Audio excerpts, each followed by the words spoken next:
State Technical College. Today, I will speak about simple tense forms. Let's begin. Present simple tense form indiki sayda zaman forması. İndiki sayda zaman forması İngilis dilində hər hansı bir indiki sayda zaman formasında cümlə düzəltmək istəyiriksə, subject plus verb şəklində işlədə bilərik. Yəni, mübtədə üzərində gələn xəbər. İndiki sayda zaman formasında hər hansı bir feili işlədiriksə, mütləq şəkildə nümunələrdən də görüldüyü kimi, üçüncü şəxsin təkində feillərin sonuna s və yaxud da is şəkilsi əlavə olunur. Nümunələrə baxsaq, təklərdə I learn, you learn, he learns, she learns, it learns, cəmlərdə isə we learn, you learn, they learn. Burada s şəkilsi vardır. Bu s şəkilsi gələn feilin sonundakı samitə və yaxud da sahibə görə dəyişir. Diqqət edək ki, burada məsələn study feili. Nümunədən də göründüyü kimi his study feili təhsil almaq deməkdir. Amma var hərfindən öncə sair gələrsə sadəcə s artırılır.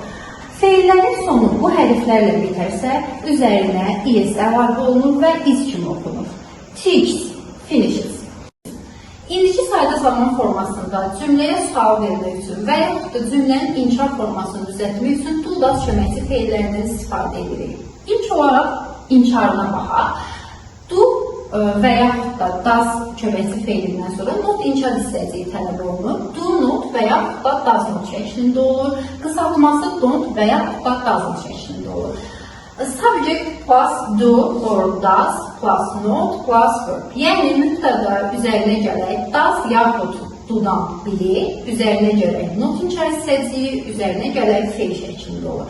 Misallara baxsaq, I don't learn. Mən öyrənmirəm. She doesn't learn. O öyrənmir.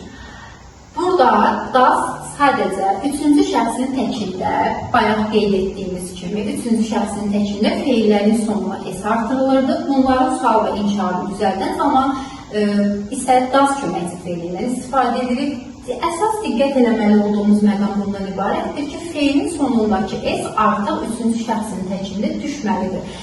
Çünki feilin sonundakı s do köməkçi feilinin sonuna gedir, yəni does şəklində olur. Eyni cümlədə həm feilin sonunda s, həm də does olmağı qeyri-mümkündür.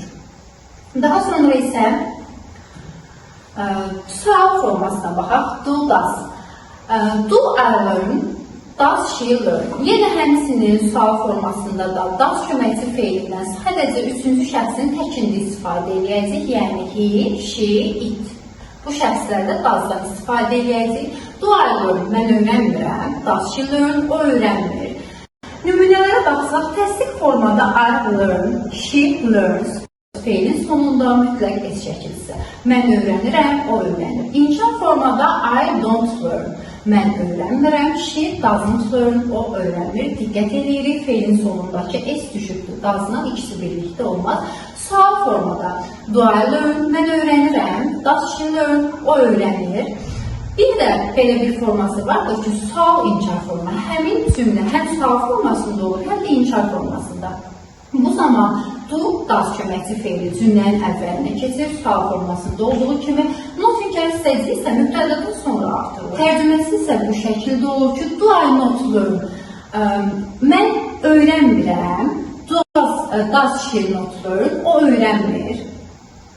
İşləmə yerləri bunlardan ibarətdir ki, birinci, adət və vərdiş halını almış və təkrarlanan hərəkətlər üçün. Nümunə olaraqdan, he lives in the city and works in a bank. O şəhərdə yaşayır və bankda işləyir. We go to a restaurant every week. Biz hər həftə restorana gedirik. Təbiət və elmi faktların ifadəsi üçün. Water freezes at 0 degree. Su 0 dərəcədə donur. Cədvəl üzrə olan hərəkətlər üçün your exam starts at 10 o'clock. Sənin imtahanın saat 10-da başlayır.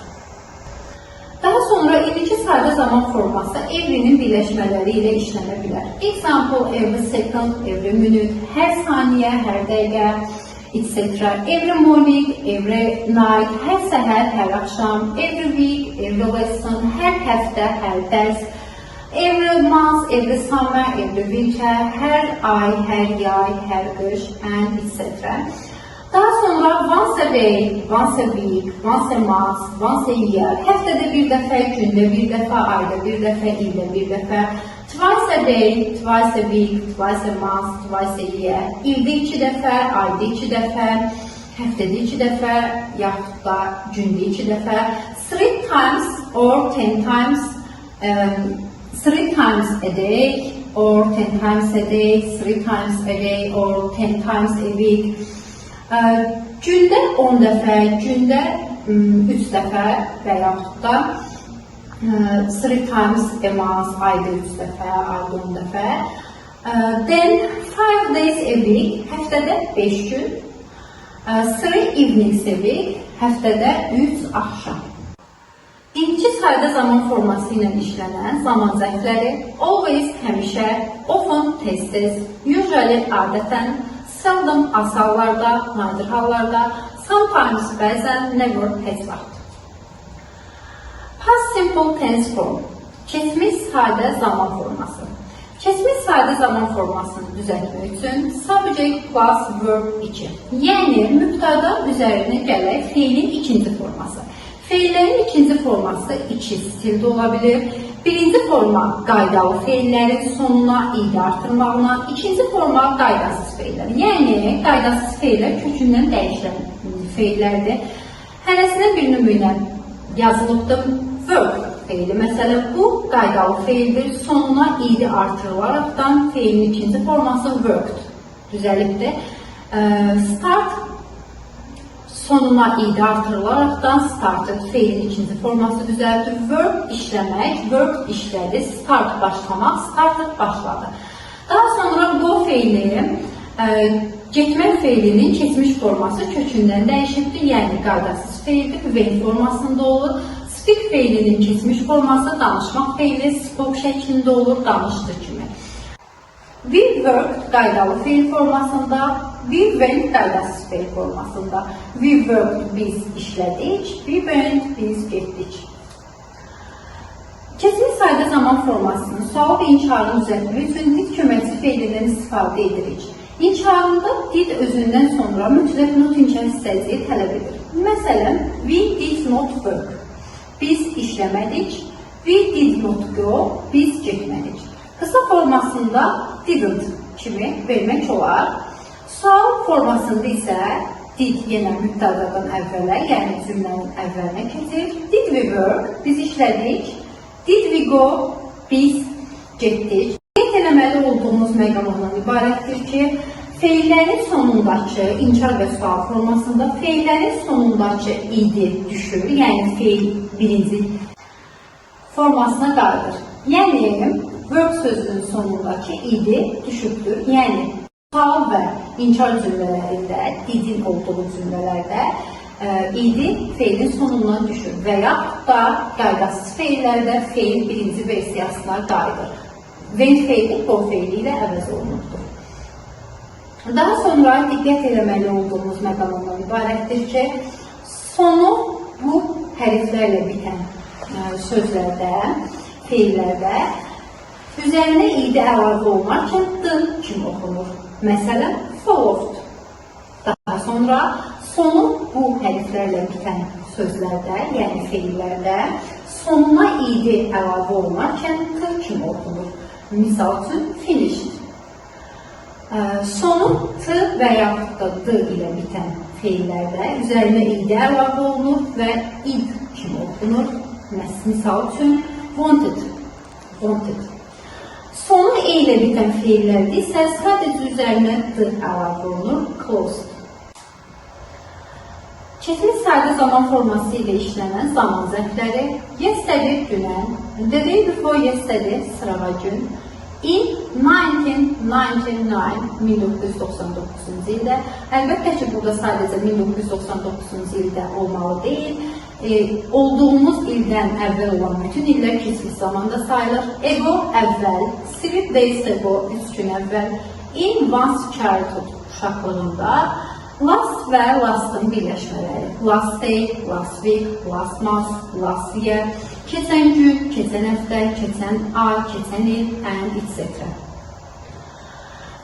Əsas diqqət eləməli olduğumuz məqam bundan ibarətdir ki, do və did köməkçi feil kimi, həm də əsas feil kimi işlənir. Köməkçi feil kimi işlənərkən ya cümlənin əvvəlində mübtədadan əvvəl işlənir, sual cümləsi düzəldir və ya özündən sonra not inşa hissəsi tələb edir. Did verilibdir, amma burada do da ola bilər. Əsas feil kimi işlənərkən mübtədadan sonra işlənir, özündən sonra not inşa hissəsi olmur və ya cümlənin başında olmur. Məsələn, I did a lot of homework. Mən çoxlu ev tapşırığı etdim. Gələcək sadə zaman forması. Will plus verb. Will köməkçi feili üstə gələk feil şəklində düzəlir.